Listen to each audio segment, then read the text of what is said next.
오늘 말씀은 에베소서 5장 21절에서 25절까지입니다. 그리스도를 경외함으로 피차 복종하라. 아내들이여 자기 남편에게 복종하기를 주께 하듯 하라.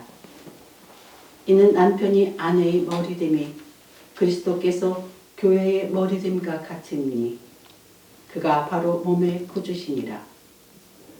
그러므로 교회가 그리스도께 하듯 아내들도 범사에 자기 남편에게 복종할지니라.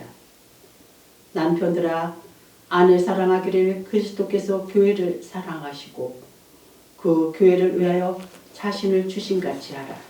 아멘.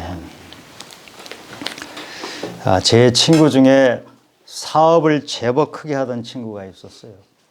돈도 많이 벌었어요. 근데 어느 날 그 아내가 아들을 데리고 미국으로 떠났어요. 자식 교육을 위해서. 남편은 한국에 혼자 남았죠. 우리가 친구들 모임을 하면은 저녁 식사를 하고 나서 헤어지는데 그 친구는 식사를 하고 나면 반드시 2차를 갔어요. 술집을 찾아갔습니다. 몇몇 좋아하는 사람들과 함께 술집을 갔죠. 가정에 돌아갈 곳이 없었기 때문에 술집에서 시간을 보냈어요. 시간이 조금 흐른 후에 그 친구를 볼 때마다 얼굴에 항상 쓸쓸함이 묻어났어요. 그리고 얼마 후에 그 친구가 이혼을 했다는 소식을 들었습니다. 그리고 얼마 후에 그 친구의 사업이 완전히 망했다는 소식을 들었습니다. 우리 가정이 허물어지면 정말 이렇게 힘이 듭니다. 우리 여행을 가죠. 여행 가면 신기한 것도 많이 보고 정말 새로운 것, 좋은 볼거리를 많이 보기 때문에 갑니다. 그런데 사실 여행 가면 고생이거든요. 몸이 무척 힘들어요. 그런데도 우리가 여행을 가고 싶어 하거든요. 왜 여행을 갈 때 그렇게 기쁘게 갑니까? 볼거리가 많아서 기쁘게 갑니까? 돌아올 가정이 있기 때문에 여행이 기쁜 것입니다. 돌아올 가정이 없다면 떠돌이고 방랑자입니다. 우리는 가정이 소중하기 때문에 다른 모든 것에도 의미가 있는 것입니다. 그래서 우리는 이 세상살이에 지치고 낙심해 있을 때 집으로 돌아가는 것입니다. 누가복음 15장은 돌아온 탕자라는 비유가 있죠. 아버지가 정말 그대로 살아계시는데도 불구하고 둘째 아들이 아버지 유산을 가져다가 다 팔아가지고 호랑방탕하게 멀리 가서 지내다가 거지가 돼서 집으로 돌아옵니다. 이 아들이 집으로 돌아오는 이유는 무엇일까요? 아버지가 계시기 때문이에요. 아버지가 계시기 때문에 집으로 오면 뭔가 일이 있을 것 같고 뭔가 자기에게 마지막 기댈 것이 있을 것 같기 때문에 돌아온 것이에요. 성경에서는 뭐라고 표현하냐면요. 아직도 거리가 먼데 그를 보고 측은히 여겨 달려가. 아버지가 자식이 오는 것이 거리가 굉장히 먼데도 측은히 느껴서 달려가서 목을 안고 입을 맞췄다. 이렇게 기록하고 있어요. 아마 그 아버지는 매일매일 동구밖까지 나가서 자식이 이제 오나 저제 오나 아마 기다렸을 거예요. 완전히 거짓골이 돼가지고 옷이 누더기가 되고 삐쩍 마른 아들이 돌아오는데 다른 사람들 눈에는 너무 흉측하게 변해버린 아들을 알아볼 수가 없지만 아버지는 그 아들을 알아봐요. 그래서 멀리서 오는 아들을 알아보고 달려나가서 안아주는 것이에요. 그리고 그 아들을 집으로 데려와서 손에 금가락지를 끼워주고 신발을 신겨주고 동네 잔치를 벌립니다. 이 아버지는 아들에게 아무런 말도 하지 않았어요. 그런데 아마 마음속으로 이렇게 말을 했을 것 같아요. 아들아, 괜찮다. 아들아, 이제 안심해라. 너 다른 사람들은 망했다고 하지만 괜찮아. 다른 사람들은 너에게 실패했다고 하지만 괜찮아. 다른 사람들을 너를 거지라고 보지만 괜찮아. 이제 집에 돌아왔으니 너는 나와 함께 있으면 된다. 너는 잘 될 거야. 나는 너를 신뢰해. 나는 너를 믿어. 그 아들은 그 아버지 품에서 제2의 인생을 꿈꿨을 겁니다. 이 아들이 다시 또 집에서 나갔을까요? 아닐 것 같아요. 자기를 사랑으로 받아주고 믿음으로 받아준 그 아버지 품이 너무 좋아서, 그리고 믿어준 아버지를 실망시키지 않기 위해서 아마 이 아들은 다시 그렇게 막무가내로 집을 나가지 않고 아버지와 함께 아버지가 원하는 일을 했을 것 같아요. 이분이 바로 하나님 아버지고 우리 가정의 아버지입니다. 다윗은 셋째 아들 압살롬을 가장 사랑했습니다. 그런데 이 압살롬이 반란을 일으켜서 아버지를 죽이려고 했고 아버지 후궁들을 전부 겁탈을 했습니다. 다윗은 도망갔습니다. 목숨을 간신히 부지했지만 결국은 반란을 진압을 했어요. 반란을 진압하면서 다윗이 부하들에게 신신당부합니다. 내 아들을 절대로 죽이면 안 된다. 아들을 살려라. 그런데 요압 장군이 압살롬을 죽여버립니다. 아들이 죽었다는 소식을 들은 다윗이 압살롬아, 압살롬아, 내 아들아, 차라리 내가 대신 죽었더라면, 압살롬아, 압살롬아, 차라리 내가 대신 죽었다면 나았을 것을. 이게 애비의 마음입니다. 우리를 위해서 대신 죽으신 분이 있어요. 우리가 죄인이고 우리는 떠돌이이고 우리는 막 가는 자들이고 우리는 망해야 되는 자들이지만 그 우리 죄를 모두 다 짊어지고 십자가에서 돌아가신 그분이 있기에 우리는 다시 한번 회복의 길로 갑니다.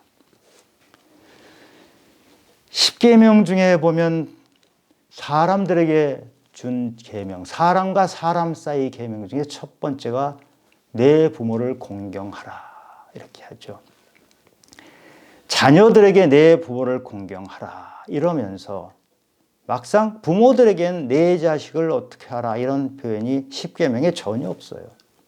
왜 그러죠? 부모는 자식을 사랑하는 것이 당연해요. 그러나 자식은 부모를 공경하는 것을 배워야 합니다.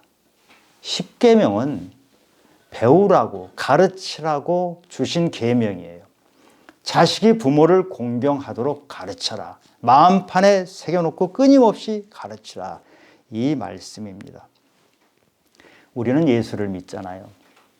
우리가 예수를 믿는데 우리가 소망하는 것이 무엇입니까? 하나님 나라. 천국을 꿈꾸면서 우리는 믿는 것이거든요. 천국을 바라보면서 가는 것이 우리의 믿음이에요. 이 천국에 대한 믿음이 확실한 사람일수록 그 믿음이 굳건해지죠. 그래서 성경에서는 천국이 어떤 곳인지, 하나님 나라가 바로 천국이잖아요. 하나님 나라가 어떤 곳인지 여러 번 설명을 합니다. 특히 마태복음 13장에서는 하나님 나라가 어떤 곳인지 비유를 7가지를 들어서 비유를 하죠. 씨 뿌리는 자의 비유, 밭에 감추인 보화 비유, 뭐 이렇게 7가지 비유를 하거든요. 그 성경에는 마태복음만이 아니고 곳곳에서 하나님 나라는 어떤 곳이다, 천국은 어떤 곳이다 이렇게 비유나 또는 설명을 해요. 근데 여러분, 성경을 봤을 때 천국이 어떤 곳인지 그림이 잘 그려지세요? 잘 안 그려지거든요. 아주 은혜를 엄청 많이 받으시는 분은 잘 그려지겠지만 대부분은 잘 안 그려져요. 하나님 아버지께서는 우리가 천국을 아무리 설명해도 잘 못 알아들으니까 천국의 샘플로 이 땅에 주신 것이 있어요. 바로 가정이에요. 가정을 천국의 샘플로 주시면서 너희는 이 가정을 잘 살아라. 이 가정이 바로 너에게 준 천국이다. 그래서 이 가정에서 천국을 경험하고 연습해봐라. 하나님은 사랑이시라 하는 그 하나님께서 이 가정에 사랑을 선물로 주셨거든요. 그런데 사실 이 땅에 하나님이 주신 그 가정, 천국으로 만들려고 하신 그 가정을 천국으로 만드는 집은 그렇게 많지 않고 많은 가정은 거꾸로 지옥으로 만들어요. 가정에서 상처가 있고 가정에서 아픔이 있고 귀한 가족 구성원들끼리 서로 상처를 주고 받아요. 사랑한다고 하면서 상처를 주고 때로는 이기심 때문에 상처를 주고 하나님은 너무너무 가슴이 아프십니다. 그래서 하나님은 이 가정이 회복되기를 원하세요. 가정을 천국처럼 만들기를 원하시는 것이 하나님 마음이에요. 어떤 가정이 천국과 같은 가정일까요? 경제적으로 풍부한 가정이면 천국 같은 가정일까요? 사실 이 땅에 천국과 같은 완벽한 가정은 없는 것 같아요. 저 같은 경우도 보면 저는 경제적으로 보면 완전히 결핍한 가정에서 자랐거든요. 그러면 아픈 사람이 또 가정마다 있잖아요. 저 같은 경우는 어머님이 식물인간이 되셨고 아버님도 병상에서 누워 계시면서 마지막에 돌아가실 때 제 품에서 돌아가셨거든요. 그렇게 경제적으로 넉넉하지 않고 아픈 사람들이 있고 그런데도 너희 가정을 천국으로 만들 수 있다 하고 말씀하시는 거예요. 그리스도가 있으면 경제적으로 넉넉하지 못하고 아픔이 있고 힘듦이 있고 때로는 가족 성원 중에 큰 상처를 받고 다치고 사고를 당하고 그런 사람이 있을지라도 그리스도가 그 가정에 있으면 천국을 만들 수 있다. 가정에는 사랑이 있고 평안이 있고 안식이 있고 그 가정이 바로 천국과 같은 가정입니다. 하나님은 우리들에게 외적 조건으로 완벽한 가정을 주지 않으셨지만 우리 가정에 그리스도가 계시면 우리는 천국을 누릴 수 있어요. 서로가 서로를 향하여서 마치 그리스도를 대하듯이 하면 완벽한 천국을 만들어낼 수 있다는 것입니다. 우리가 가정의 중심은 부부라는 걸 명심해야 돼요. 여러분, 우리가 몸이 아파가지고 병원에 입원하면 누가 간병해 줍니까? 나하고 부부싸움하고 하는 것 같아도 배우자가 간병해요. 아내가 간병하고 남편이 간병해요.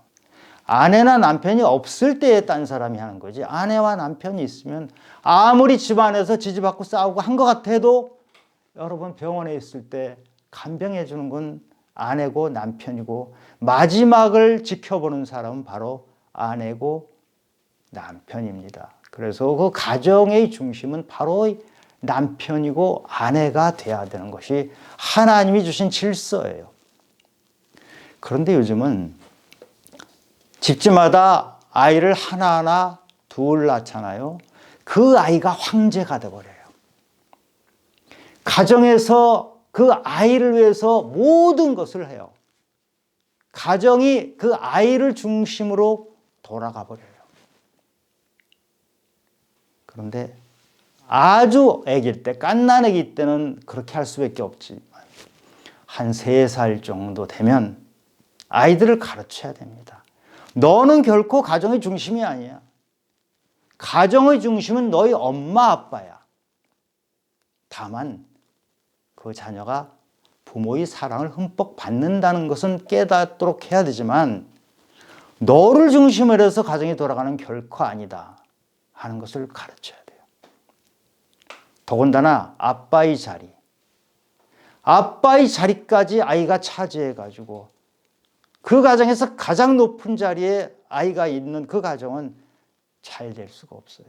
그렇게 황제로 자란 아이가 모든 것을 자기 중심으로 받아가지고 모든 사람이 자기를 위해서 존재하는 그런 가정에서 이기적으로 자란 아이가 세상에 가서 제대로 살 수 있겠습니까? 세상에 나가면 누가 자기를 황제 취급해 줍니까? 부모들이 자기를 중심으로 이렇게 해줬던 것처럼 누가 세상에서 그렇게까지 해주는 사람이 없어요. 그러면 낙심하고 때로는 극심한 경쟁심 속에서 자기가 점점 망가지는 그런 예를 숱하게 보지 않습니까? 가정의 중심은 부부, 엄마, 아빠가 돼야 됩니다. 특히 그 중에서도 아버지의 자리를 세워주시기 바랍니다. 엄마, 아빠, 자녀 이렇게 구성되어 있는 가정이 제대로 구성이 잘 안 되어 있고 역할을 제대로 하지 못했을 때 결손가정이라고 합니다. 결손가정. 그런데 놀라운 것은요. 이 결손가정에서 자란 아이는 커서 가정을 만들 때 똑같은 결손가정을 만들어요. 본 것이 그밖에 없기 때문에 자기가 정말 그 가정에서 자라면서 어렵고 고통당했던 것을 그대로 되물림하는 것이 바로 인간들의 모습이에요. 우리 그 군대 얘기하잖아요. 군대에서 윗사람이 자기를 많이 때렸다고 해서 그 맞은 사람이 후임자 오면 또 그 똑같은 것을 하잖아요. 인간의 모습이에요. 그래서 우리는 정말 결손 가정에서 자랐을 때 교정을 받아야 돼요. 여기도 지금 결혼을 앞둔 청년이 있지만 결혼 앞둔 청년은 자기가 자랐던 가정이 아무리 좋은 가정이라 하더라도 부족함이 있단 말이죠. 그래서 요즘은 교회에 보면 결혼 예비학교, 신혼부부를 대상으로 가르쳐주는 프로그램들이 많이 있어요. 좋은 가정이 어떤 가정이다. 그리스도를 모시고 사는 가정이 어떤 가정이라는 것을 가르쳐주는 그런 프로그램에 들어가서 교육을 받을 필요가 있어요. 저 같은 경우도 결혼하기 전에 그 신혼 예비학교 교육을 받았죠. 그 교육 받은 그대로 살지는 못하지만 그래도 이렇게 하는 것이 좋은 가정이구나. 우리 부모님이 만들었던 가정도 아주 나쁜 가정은 아니지만 그리스도의 가정은 이렇게 만드는 거구나. 그것을 배우고 그렇게 살려고 노력하면서 살았던 것 같아요. 오늘 본문 에베소서 5장 22절은 또 23절은 어떻게 얘기하냐 보면 아내들이여 자기 남편에게 복종하기를 죽게 하듯 하라. 이는 남편이 아내의 머리됨이 그리스도께서 교회의 머리됨과 같음이니 그가 바로 몸의 구주시니라. 남편은 아내에게 순종하라. 그런데 어느 정도 순종하냐? 죽게 하듯이 순종하라. 왜? 남편이 그 가정이 그리스도이기 때문에 순종하라. 이거 여성들한테 참 거북한 이야기죠. 특히 요즘 젊은 여성들한테는 이거 무슨 구닥다리 같은 얘기를 하십니까? 왜 남편에게 순종합니까? 이렇게 말을 할 수도 있죠. 지금 제가 제 얘기하는 게 아니고 성경 말씀을 하는 거예요. 하나님이 우리 가정에 주신 말씀이 아내들아 남편에게 순종하라 그 얘기거든요. 순종이 뭡니까? 순종은 우리가 그리스도께 순종하는데 또는 순종하는 것은 나와 생각이 다를 때 나의 생각을 죽이고 상대방 생각을 따르는 것이 순종이에요. 그런 가정에서 아내가 생각하기에 남편이 좀 부족하다. 그럴 경우 어떡합니까? 순종하라는 거예요. 남편이 부족해도 순종하라. 그러면 하나님의 뜻이 이루어진다. 그 말씀이에요. 그런데 이어서 또 성경은 이렇게 얘기합니다. 25절에 남편들아 아내 사랑하기를 그리스도께서 교회를 사랑하시고 그 교회를 위하여 자신을 주심같이 하라. 남편들더러 아내 사랑하기를 내를 다 주듯이 사랑하라. 자기를 다 주듯이 사랑한 사랑이 누구의 사랑입니까? 예수님이 우리를 그렇게 사랑하셨거든요. 목숨까지 바쳐가면서 우리를 사랑하셨어요. 남편들아 예수님이 우리를 사랑한 것처럼 그렇게 사랑하라. 네 목숨을 다 주고 사랑해라. 그 말씀이거든요. 28절에선 또 강조를 해요. 아내를 사랑하는 자는 자기를 사랑하는 것이다. 아내를 사랑하는 것은 나와 다른 존재를 사랑하는 것이 아니고 나 자신을 사랑하는 것이다. 아내가 우는 것은 내가 우는 것이다. 네가 울어줘야 된다. 그 말이에요. 아내가 아프면 네가 아픈 것이다. 너도 같이 아파라. 그 얘기예요. 굉장히 어렵지 않아요?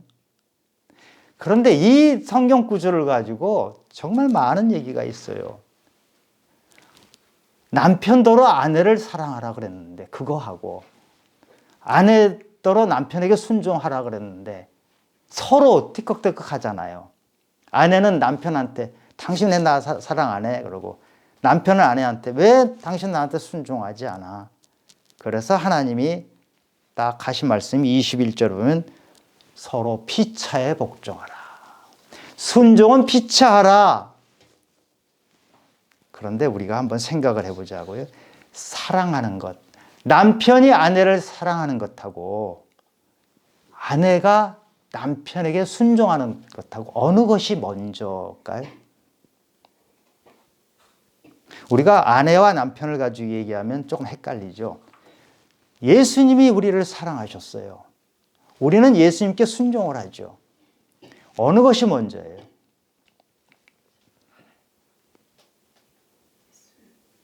예수님이 우리를 먼저 찾아와서 사랑하셨어요. 그 예수님의 사랑에 겨워서 그 사랑에 눈물겨워서 우리는 순종하는 것이에요.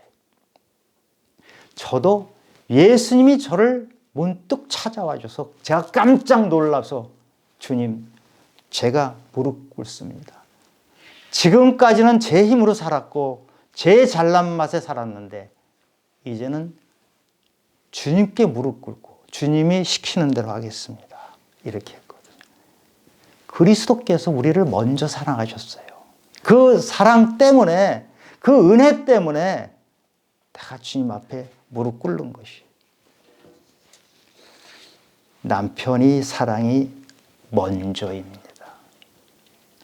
남편의 사랑이 목숨을 다 바쳐서 사랑하라고 하는 그런 사랑을 하라는 거예요. 저도 거기까지 잘 못해요. 설교하면서 힘이 들죠. 그러나 이것은 하나님 말씀이에요. 결혼을 앞둔 남편 될 사람이요. 그대는 아내 될 사람을 목숨을 걸고 사랑할 자신이 있는가 이렇게 묻는 거예요. 그러면 아내는 당연히 순종한다. 집 나간 아들은 당연히 돌아온다. 회복된다. 그 말씀을 하는 거예요. 제가 몇 년 전에 우리 아내와 함께 보육원 사역을 한 적이 있었어요. 몇 년 동안 사역을 했죠. 그런데 요즘 그 보육원에 아동시설에 있는 아이들은 옛날처럼 전쟁 고아처럼 그렇게 부모가 전혀 없는 애들이 드물어요. 대부분은 부모가 양쪽이 다 있거나 또는 한쪽만 있거나 그런데 가정에서 학대를 하고 또는 키우기가 어렵고 이런 사정 때문에 보육원에 들어온 애들이 대부분이에요. 그런데 놀라운 것은요. 부모가 아예 없는 애들, 그 숫자가 많지는 않지만 아예 없는 애들하고 부모가 한쪽이건 양쪽이건 부모가 살아있어요 지금. 그 애들하고를 비교해 보면요. 부모가 현재 바깥에 살아있는, 한 명이건 양쪽 부부건 살아있는 그 아이들이 부모 때문에 훨씬 고통을 당해요. 힘들어해요.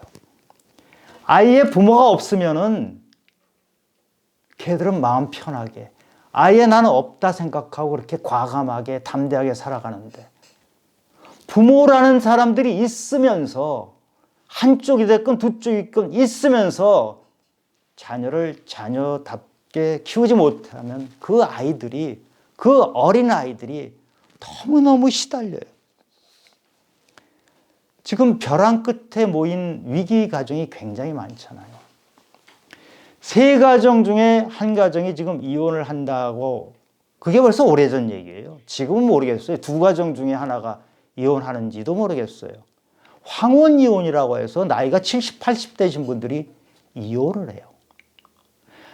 많은 청년들이요, 우리나라처럼 교육열이 높다고 하는데 청년들이 방황을 얼마나 하는지 몰라요. 중고등학교 대학생들은 방황하고 살아요.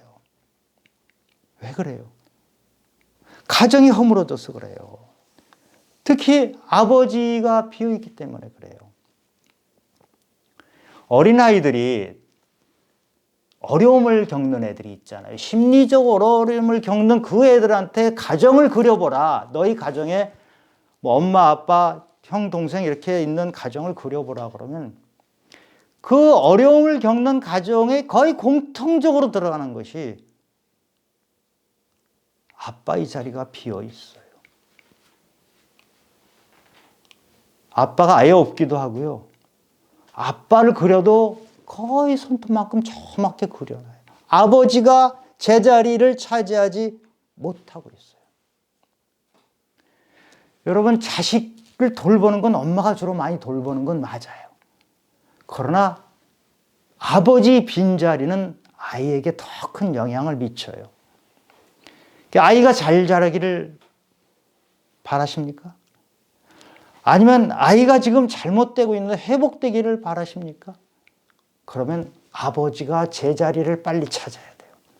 아버지가 제자리를 찾는다는 것은 아버지의 사랑이 있다는 것이에요. 아버지가 자식들하고 한 공간에 있어요. 하루 종일 같이 있어요. 아니, 일주일 내내, 1년 내내 있는데 아버지는 하루 종일 텔레비봐요.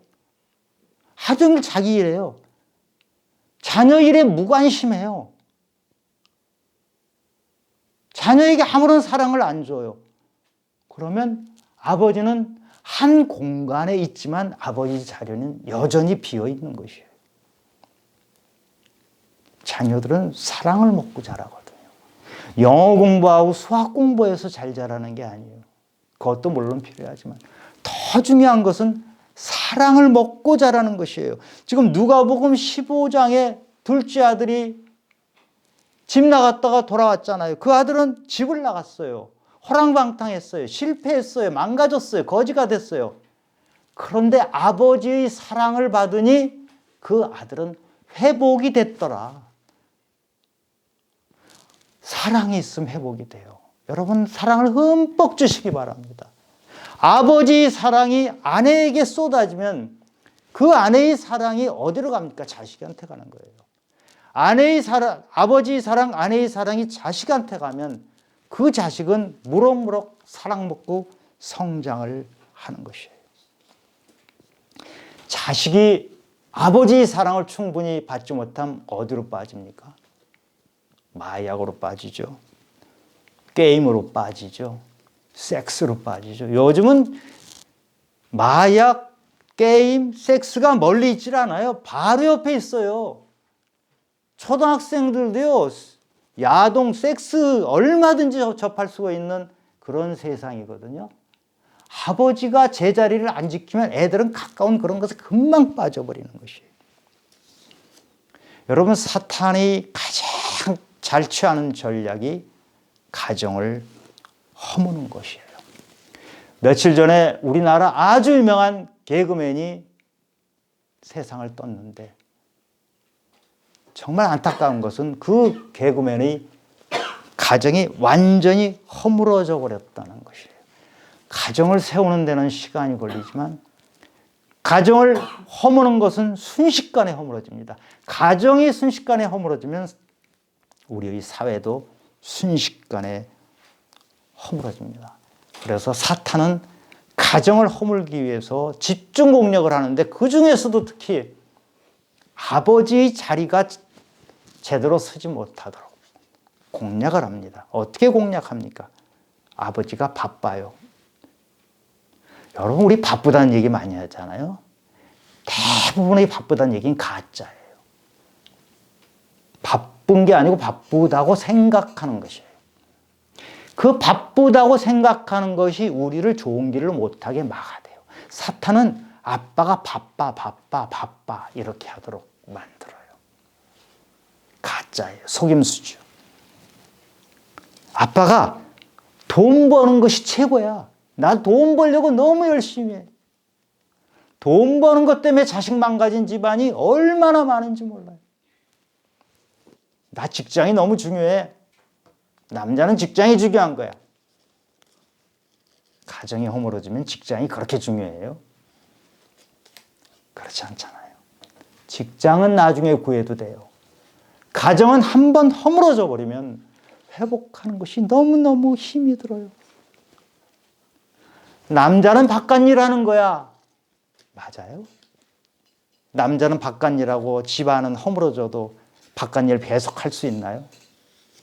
사탄은 이렇게 아빠를 집 바깥으로 살살살 쫓아내면서 허물어가는 거예요.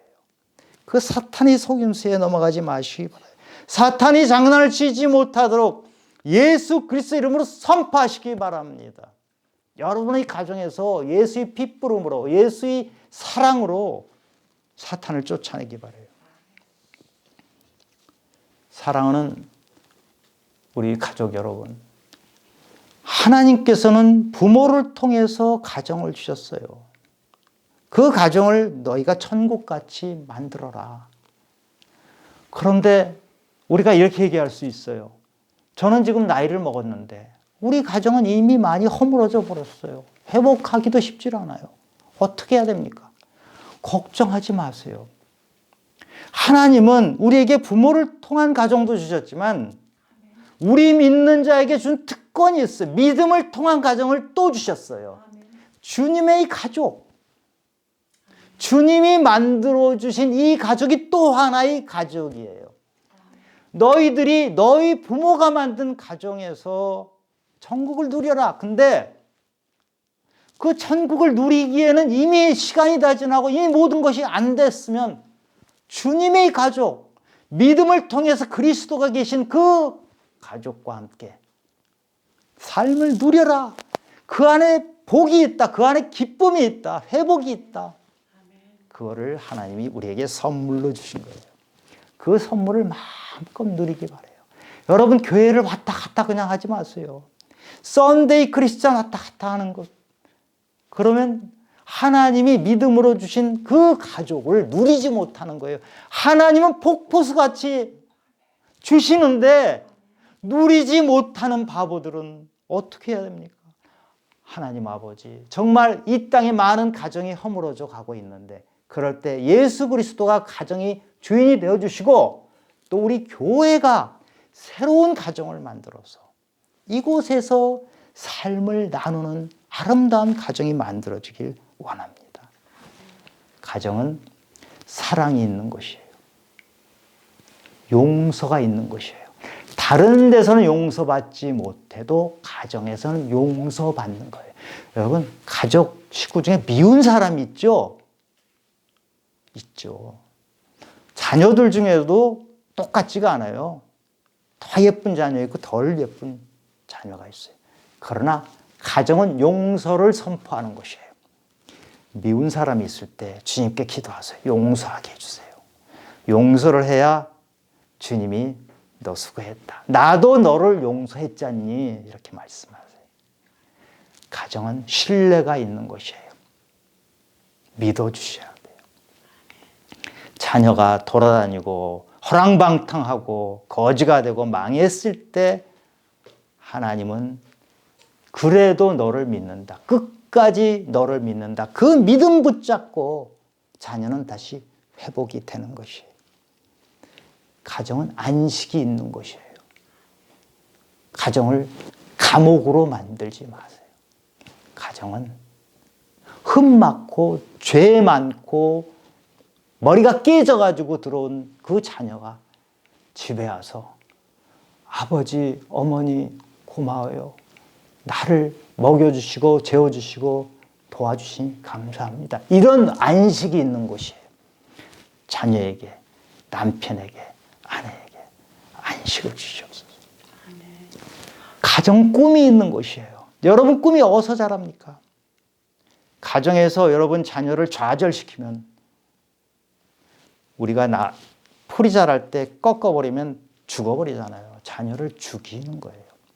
꿈이 자라도록 도와주세요. 자녀야, 네가 실패했냐? 부족했냐? 괜찮아. 지금 밖에서 허랑방탕하다 돌아온 아들에게 아버지가 마음속으로 얘기하잖아요. 괜찮아. 잘 될 거야. 네 꿈을 이룰 수 있어. 너 아직 어려. 너 아직 50세밖에 안 됐어. 50세면 지금 어린 거예요. 그런 생각 안 드세요? 50세면요, 평균적으로 따져도 앞으로 30년, 40년을 살아가기 때문에 어린 거죠. 50세 먹은 아들에게 너 아직도 꿈이 있어. 60세 먹은 자녀에게 너 꿈이 있어. 70세 너도 꿈이 있어. 90세, 100세가 돼서 새로운 시인으로 등단한 여인이 있잖아요. 90세, 100세에 들어 새로 화가가 된 사람도 있어요. 너 꿈을 지금이라도 펼칠 수 있어. 그런 꿈을 주는 것이 바로 우리 가정이에요. 저는 우리 사랑하는 성도님들이 그런 가정을 만들기 바라고, 우리가 함께 예배드리는 이 교회가 그런 믿음의 가정이 되기를 바랍니다. 아멘. 기도하겠습니다. 하나님 아버지, 우리에게 가정을 주신 것은 한 사람 한 사람이 부족함, 그래서 주신 것이라고 생각합니다. 내가 완벽했으면 왜 가정이 왜 필요하겠습니까? 내가 부족하기 때문에. 나도 부족하고 옆에 있는 사람 부족하고 아들, 딸 다 부족하기 때문에 너희들이 가족이란 이름으로 함께 붙잡고 함께 일어서라 하고 주신 가족이라고 생각합니다. 아버지, 가족 이곳에 사랑을 부어 넘겨 주시옵소서. 사랑 붙잡고 다시 일어나게 해주시옵소서. 사랑 붙잡고 다시 회복하게 도와주시옵소서. 아버지, 한 번 안 되면 두 번, 세 번, 네 번 사랑을 쏟아주고 사랑을 받고 하면서 그 사랑 때문에 회복되는 귀한 가정이 될 수 있도록 도와주시옵소서. 모든 말씀 예수님 이름으로 기도드렸습니다. 아멘.